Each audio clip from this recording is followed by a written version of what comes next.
Yo, what's up? My name's Patrouski, and today I wanted to talk about something that you often hear veteran players and almost purists hype up and talk about to a very large extent, and that is OT Shinies, or, original trainer shiny Pokemon. Now, if you don't know, an OT shiny is essentially a shiny that means you caught it. If it is OT, it means at some point you either caught that shiny Pokemon in the wild or you bred for it specifically to eventually one day get a shiny Pokemon, and it's an earned shiny. It's something that you earned via a long and difficult, treacherous hunt. Now, the other type of shiny, a non-OT shiny or a bought shiny, is a shiny Pokemon that you just go to the GTL, search for shinies, and just buy. You didn't really hunt for it, but you did go ahead and make all the Pokeyen and all the capital and requirements to get it. So there still is some level of time commitment and effort put into achieving that shiny.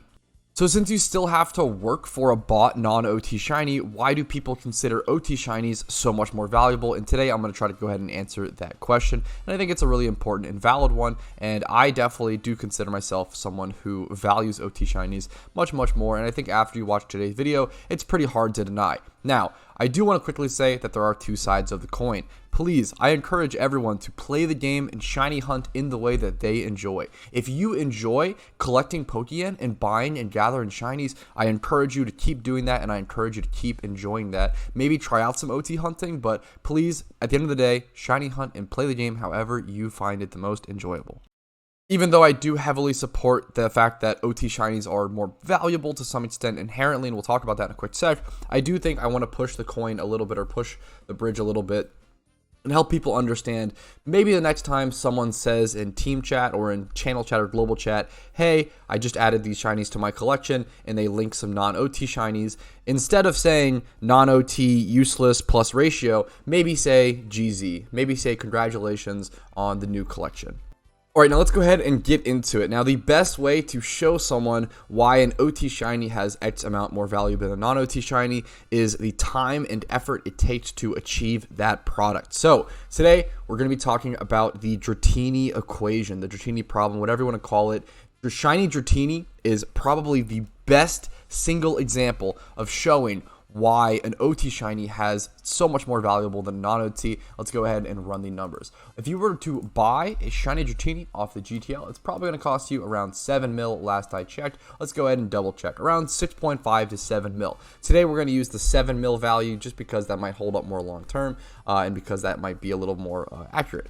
So let's say we have two end game players. One of them is going to try to spend the time to make the Pokeyen to buy the shiny Dratini, and the other is going to hunt it here at Dragon Spiral Tower, the best shiny Dratini hunting spot, and see how long it takes them to hunt it on average. Let's go ahead and break down the numbers. So if you were to needs to get 7 million Pokeyen, let's go ahead and talk about gym reruns. Gym reruns are obviously the best Pokeyen money making method in the game. You get around 300k a day for 1 hour of effort doing gym reruns. That's how I usually break down all of my statistical or mathematical stuff. You want to take the best money making method and the lowest amount of effort or work into account.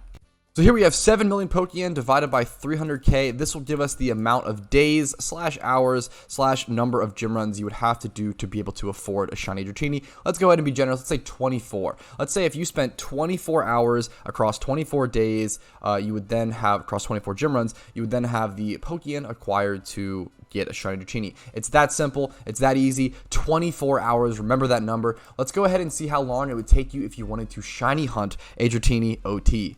Now let's go ahead and talk about single fishing encounters, and specifically this Dratini or Basculin spot. So at this location at Dragon Spiral Tower, you have a 5% chance to encounter Dragonair, a 15% chance to encounter Dratini, and then an 80% chance to encounter Basculin. So on average, what's going to happen is you're going to end up encountering 4 Basculin by the time you encounter 1 shiny Dratini. That's just the way it works. It sucks, but if you do want to shiny hunt Dratini with an OT, you have to understand the fact that you're probably going to get a couple shiny Basculin along the way, which isn't a very desired shiny. It's also important to note they will end up averaging around 150 encounters per hour, and that is with a sticky hold Pokemon. That is increasing your amount of encounters per hour, increasing the chances of the fish biting. So now we know that we're going to have to do around 5 shiny hunts on average. We know that we get around 150 encounters on average. Let's go ahead and take 30,000, the average shiny rate, divided by 150, the amount of encounters per hour. This is the amount of encounter or hours per one shiny. You would take that number, multiply it by 5, and that would give you around 1,000 hours on average to get one shiny Dratini here at Dragon Spiral Tower. 1,000 hours of single encounter fishing versus 24 hours of gym run for a non-OT shiny Dratini. I think this is the biggest parallel, the biggest showing of difference of effort in time and how difficult it is to achieve an OT shiny Dratini versus just buying a non-OT. I think the Dratini equation, the Dratini problem, the Dratini parallel, whatever term you want to coin, I think is a very, very good example of showing people the value in an OT shiny. Hopefully this was a good example to show you guys today. Hopefully it wasn't too drawn out, but I appreciate you guys watching. I appreciate you guys' time. Hopefully you have a great day. If the video was helpful, make sure to leave a like on it. It helps me out a ton. It lets me know what kind of content you guys like seeing, and also subscribing to the channel. I would love to hit 25,000 subscribers by the end of the year, but by the time this video comes out, it's probably already 2023, so maybe, hopefully, I've hit that goal. The Discord link is also down below and all that stuff, so you guys know the spiel. I appreciate it. Have a great day. I will see you guys later. Peace. Thanks for watching until the end of the video, and if your name is on this list, thank you again. I really appreciate you guys watching my content, and I really appreciate you going above and beyond and supporting my content via YouTube memberships, Twitch Primes, subs, etc., etc. Thank you guys once again, and just have a great day.